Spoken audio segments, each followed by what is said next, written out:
नमस्कार, मी दीक्षा चंदन शिवे, सांगोलची रणरागिणी या न्यूज चॅनल मध्ये आपल्या सर्वांचं मनापासून स्वागत करते. गुलाम बनवलं, इंग्रजाने गुलाम बनवलं, त्यापेक्षा ही मोठी गुलामगिरी आज सांगोला तालुक्यावर आली. आणि हाच धोका आहे. स्वर्गीय गणपतरावजी देशमुख 75 वर्ष आणि शहाजी बापू पाटील 51 वर्ष, दोघांनी या तालुक्याचा स्वाभिमान जीवन ठेवला होता. आमचा साधा सुद्धा माणूस सुद्धा रस्त्यानं ताठ मानेनं चालत होता. हे आमचं राजकारण होतं. आणि आज राजकारणानं वेगळं वळण घेतलं. हेलिकॉप्टरनं येतं, धाड धाड धाड धाड धाड धाड मिलिटरीच्या माणसासारखं चालत सोटायचं, दाब द्यायचा, दाब दपाशा दाखवायला चाललंय काही नेमकं. निवडणुका लढवायला का तुम्ही गुंडगिरी दादागिरी आमच्यावर करावी राहायला काय? तुमच्या सगळ्यांना माझी आई शपथ आहे, तुमच्या आईची. उमेदवार या तालुक्यातला मिटिंग घेऊन बाबासाहेब देशमुख आणि बनकर आबा जाहीर केला का मी आनंदामाने जाहीर केला होता? तुम्ही सांगा, खरं बोला. उमेदवार जाहीर केला शेका पक्षानं, मिटिंग घेतली.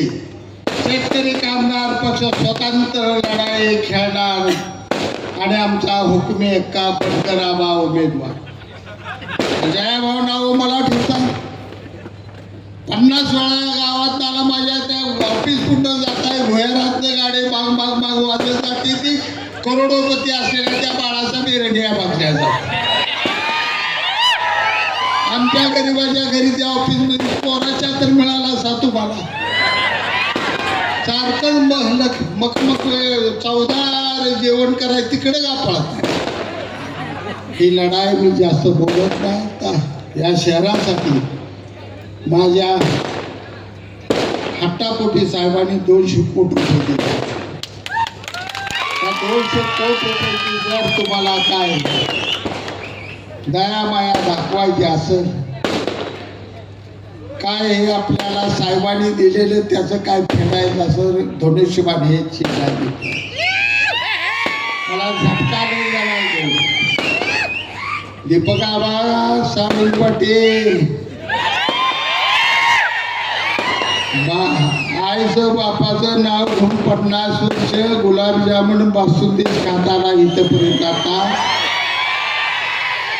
जरा वाळलं, जरा भेटायला लागलं का सावलीला जाण्यासाठी सगळा स्वाभिमान घाण ठेवून आजारी सलाईन लावून सुद्धा गडी पळत सुटतात बाळासाहेब रेड्या बांधल्यावर. काय अंदाज, काय दीपक आबा. दुसऱ्या बाजूला ज्यांना निवडून दिलं जयकुमार गोरे, मला माहित होतं तुम्ही आता बिता उघडं पडलं म्हणाल. इतका बारका शहाजी बापू नाही.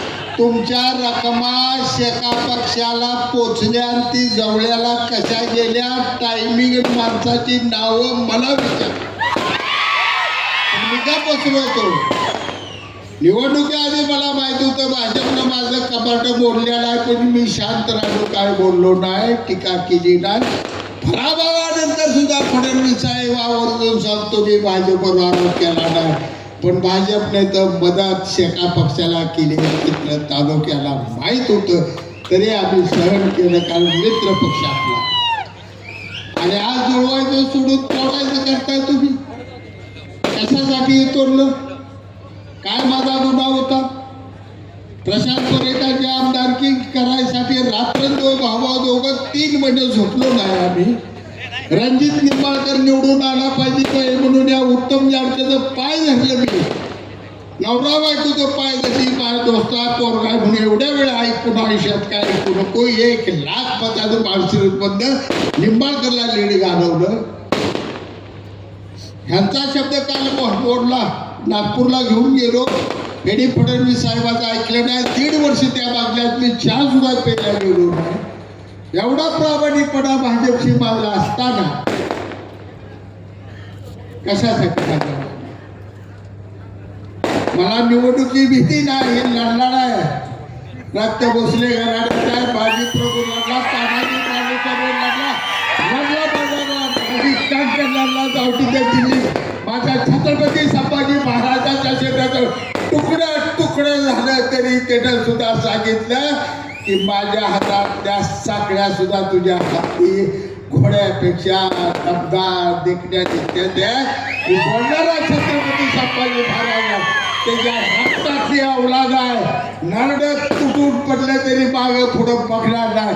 तो स्वाभिमान मेलो तर घाण ठेवणार नाही. एवढंच सांगतो, ही लढाई स्वाभिमानाची, ही लढाई आहे तुमची माझी, ही लढाई एकनाथ शिंदे साहेबांच्या अस्मितेची. जे अस्मिता जपण्यासाठी मावळ्यांनी प्राण दिलं, तसं शिंदे साहेबांच्या अस्मितासाठी ज्याने आपल्या सांगोला तालुक्यासाठी भरभरून दिलेला आहे, त्यांच्या अस्मितेला जपण्यासाठी जसा तिथं मग धनुष्यबाणाला मारा. आणि हे जे बसले मला माहीत आहे, घाबरून त्यांना बी कळले, सगळे कपारटे मोडले, काम झाले का काम. आता रात्री बसल्या ते 2 हप्ते काढायचे सगळा हे सांगल झालं का. सुभद्रेचं पंचपक्वान सोडून श्रीकृष्णानं द्रौपदीची भाजी भाकरी खाल्ली होती. अरे हेरड्या, तुझं आमच्या दिशाची थाळी धुडकवून पाहिजे जनता आणि आनंद पाण्याच्या झोपडीतली भाजी भाकरी खाऊन एवढं मी खात्रीने सांगतो, पैशावर सांगोला तालुका विकत घेऊ नका. तुमचा घनघोर अपमान होईल. आणि लय मस्ती पैशाची आली नाही आमच्यात सत्ता, पण भाजरावनं आमच्या हातात आमचं मनगाठा एवढं देणार. पेटवून उठलं तर सरळ काहीच कुणाला लावलं का. धपकवत आहे, मला धपकवत आहे. महाराष्ट्र मला घाबरतो आणि कुत्री कालची माकडं आलं की मला धपकवतो. एक जण येतो, लय अवघड आहे, दीपक गावानं बोलून घेऊ ना, लय अवघड आहे, माझं लय अवघड आहे. तुम्ही काय पाहतो, तुमच्या पाया पडतो, 5-6 जागा घ्या आणि होय म्हणा. काय म्हणतो, कुठं द्यावं लागलं मिळाली नाही मला. दुसरा जिल्हाध्यक्षाला मला वाटतं तुम्ही फडणवीसांना साहेबांना भेटू. मी तुम्हाला उपनगराध्यक्ष आणि 7-8 जागा देलो. बाळू केदार मला द्यायला. आता काय तुम्ही या तालुक्याच्या राजाला सुद्धा भीक वाढायला लागला का. काय कळतं का राजा पडलो तरी राजा, तर हरलो तरी राजा. या तालुक्याला 2च राजे, एक भाई गणपतरावजी देशमुख, एक शहाजी पाटील सोडून या तालुक्याला कोणी थांबवायचं काय. हे सांगतो आज तुम्हाला या ठिकाणी भाई गणपतरावजी देशमुखांच्या समाधी